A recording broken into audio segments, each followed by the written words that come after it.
السلام علیکم ناظرین، آج کی اس ویڈیو میں ہم آپ کو قیامت کی ایک بہت بڑی نشانی کے بارے میں تفصیل سے بتائیں گے۔ یہ ایک حقیقت ہے کہ قیامت سے پہلے ایسے لوگ آئیں گے جب بہت زیادہ طاقتور ہوں گے، ان سے لڑنے کی طاقت کسی کے پاس نہیں ہوگی۔ یہ زمین پر موجود سارا پانی بھی جائیں گے، ہر قسم کی کھیتی اور پھلوں کا جائیں گے، جو کچھ ان کے راستے میں آئے گا سب نیست و نابود اور تباہ برباد کر دیں گے۔ اس خونخوار قوم کے بارے میں ہم بچپن سے سنتے آ رہے ہیں، اور آج اسی کے بارے میں ہم اس ویڈیو میں بات کرنے والے ہیں، یعنی آجوج ماجوج۔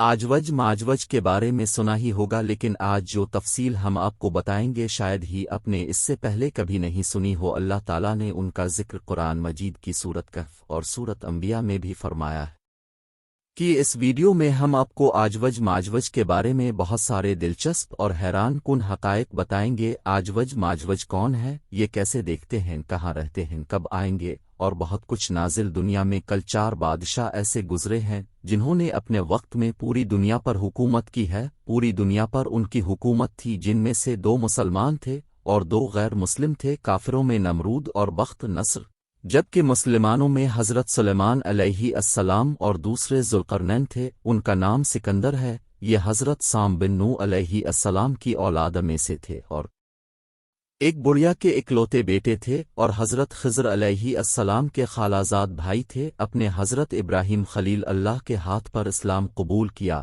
اور کئی سال ان کی صحبت میں رہے۔ یہ نبی تو نہیں ہے، لیکن ہاں ایک نیک انسان تھے جنہیں اللہ تعالیٰ نے اپنی ولایت عطا فرمائی تھی۔ قرآن مجید کی سورت کہف میں حضرت ذوالقرنین رضی اللہ تعالیٰ عنہ 30 کا حال بیان کیا ہے۔ 3 زبردست سفر انہوں نے کیے، اور ان 30 کے حال ہم آپ کو آج بتانے والے ہیں، جو بہت ہی عجیب اور حیران کن ہے۔ پہلے سفر کی کہانی یہ ہے کہ سام بن نوح علیہ السلام کی اولاد میں سے ایک شخص آب حیات کے چشمے سے پانی پی لے گا تو اس کو موت نہ آئے گی، تو سن کر میں نے اسے تلاش میں مغرب کی طرف سفر شروع کیا، اور آپ کے ساتھ حضرت خضر علیہ السلام بھی تھے۔ اب حیات کے اس تک پہنچ گئے اور اس کا پانی بھی پی لیا، مگر حضرت ذوالقرنین کے مقدر میں وہ نہیں تھا، اور آپ کو آب حیات نہ مل سکا۔ فضل کرنین کا سفر جاری تھا، اور اب چلتے چلتے ایسے مقام پر پہنچ گئے کیونکہ ویسٹ میں سورج غروب ہوتا ہے، وہ بالکل دنیا کے آخری کونے میں آ گئے، اور سورج غروب ہونے کے وقت آپ کو ایسا منظر نظر آتا جیسے ایک سیاہ چشمہ میں سورج ڈوب رہا ہے۔ جیسے کہ سمندری سفر جو کرتے ہیں تو لوگوں کو ایسا لگتا ہے کہ سورج جو ہے وہ سمندر کے اندر ڈوب رہا ہے، لیکن ویسٹ کے آخر میں آپ اتنا آگے پہنچ چکے تھے، جو دنیا کا آخری کونا تھا، وہاں ان کو ایک عجیب قوم لے جو جانوروں کی کھال پہنے ہوئے تھے، اور اس کے سوا کوئی دوسرا لباس ان کے بدن پر نہیں تھا۔ وہ دری مردہ جانور کھاتے تھے، اس کے علاوہ کوئی غلہ نہیں تھی۔ ان کی وہ قوم نہ صرف کہلاتی تھی دل کرنے ان کو دین کی دعوت دی، اسلام کی دعوت دی۔ کچھ لوگ تو ایمان لائے، لیکن کچھ لوگوں نے آپ کے ساتھ جنگ بھی کی، اور وہ آخر کار بے بس ہو گئے۔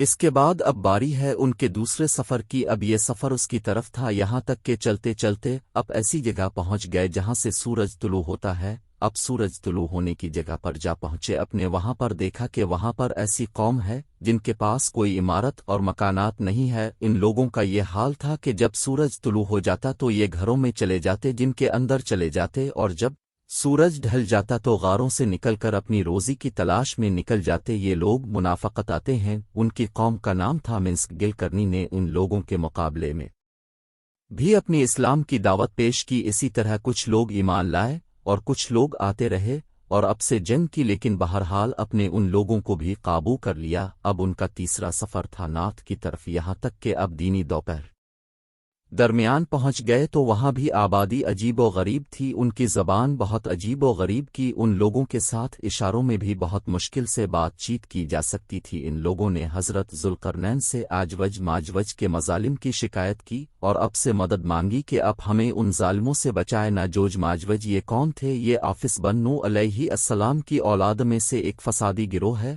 اور ان لوگوں کی تعداد بہت زیادہ ہے، جس کا اندازہ ان حدیث مبارکہ سے آپ لگا سکتے ہیں۔